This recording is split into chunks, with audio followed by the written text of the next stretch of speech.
Okay, this is a AP review AB lesson on connecting the graphs of f, f prime, f double prime. And here's just some, you can just read through these, make sure that you have these rules memorized. And I'm just going to try to refresh your memory, work through a couple of these. Determine the critical numbers of h. The critical numbers is where the derivative is either 0 or undefined. So we need to take the derivative.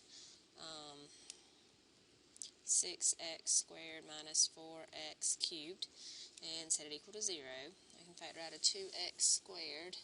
That would be 3 minus 2x.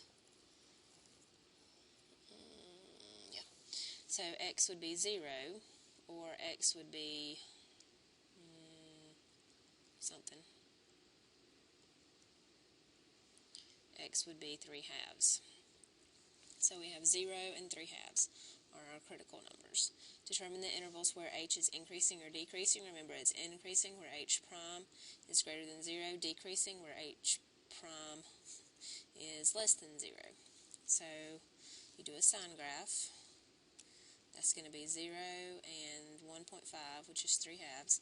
And we've got 2x squared and 3 minus 2x. Now 2x squared is always positive. 3 minus 2x is going to change signs at 1.5, but because it's turned around, it's going to be positive, positive, negative. If you're not sure, fill in numbers. If I fill in a -1, that's 3 minus 2 times -1, which would be 3 plus 2, which is positive. If I fill in a 1, it's going to be positive. If I fill in a 2, it's going to be negative. So positive, positive, negative. So it's increasing from -infinity to 0. Then from 0 to 1.5, remember you cannot include the 0 because it's actually not increasing there, it's 0. And it's decreasing from 1.5 to infinity. Determine the relative extrema. Those are your maxes and mins. It looks like we have a max at 1.5, comma, I need to fill it back in to the original, 1.5 cubed minus 1.5 to the fourth. 2 times 1.5 cubed minus something, 1.5 to the fourth, 1.6875, because the first derivative changes from positive to negative. Determine the intervals where it's concave up or concave down. Concave up and concave down come from the second derivative, where h double prime is greater than 0 and h double prime is less than 0. So my second derivative is going to be 12x minus 12x squared. Factor out a 12x. That'll be 1 minus x. So x is 0 and x is 1.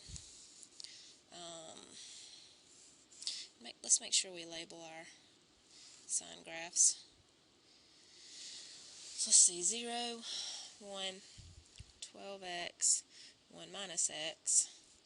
12x is going to change at 0, so negative, positive, positive. 1 minus x is flipped around, so it's going to be positive, positive, negative. So that's going to be negative, positive, negative. So it's concave up between 0 and 1, concave down from -infinity to 0, and from 1 to infinity. And the points of inflection are where the second derivative changes sign. So it's going to change sign at 0 and 1. Okay? And let's look at one where we're given the graph, and that's the graph of the first derivative. Determine the intervals where f of x is decreasing. Well, that's where f prime of x, justify it first, is less than 0. If you justify it first, then you know what you're looking for. It's less than 0 here and here.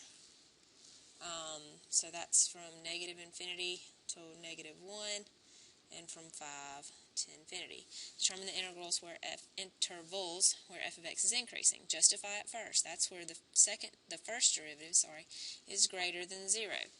Well, that's going to be this piece. Now the whole thing's highlighted, which is not helpful. It's going to be the piece that's above the x-axis, so that's from -1 to 5. Determine the intervals where f is concave up. That's where f double prime is greater than 0, or where f prime is increasing. Well, it's increasing to the max, so that's going to be from, well, -infinity to 2. And then, where is it concave down? Well, that's where f double prime is less than 0, or where f prime is decreasing. And that's going to be from 2 to infinity. And then, let's look at example 3, and I'll stop, because the rest of them are, I'll probably stop. Determine the x-coordinate of each relative maximum of f, and we're looking at the derivative. The max is where f prime changes from positive to negative. So from positive to negative, it's going to be here. If you mark off your signs, this is negative, positive, negative, positive. So it's from positive to negative at x equals 2. The minimums are going to be for where f prime changes from negative to positive. So that's going to be at -1 and at 4. Okay. Should I go ahead and do a couple more? Whoa. No, I mean, it's the same thing again. We've done those. You can try to work through these. These are old free response questions. I guess I could do 5 and let you do 6. Yeah, let's do that. I'll do 5 and I'll let you do 6. Ignore the blue lines.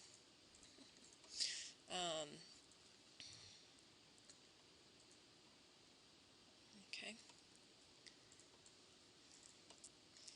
So I did 3, you can do 4, and then I'll do 5 and you can do 6.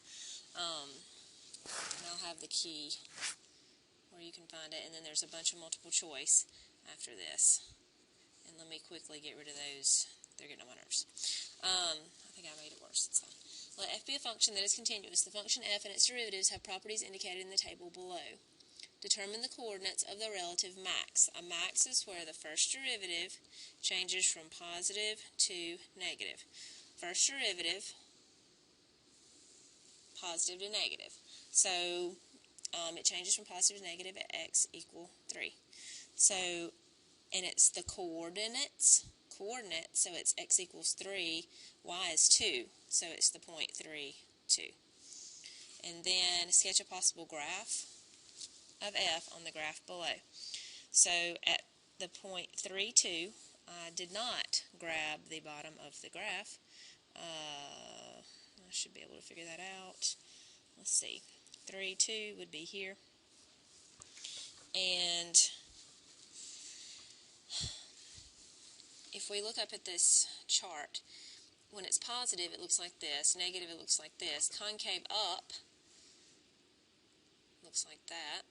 Concave down, it's not concave down. Positive again, concave up. So ultimately, it's going to do that. It's increasing, concave up over here, and it's decreasing, concave up on this side. And that's how you figure your stuff out. Alright, that completes this video. You have lots of practice to go along with this.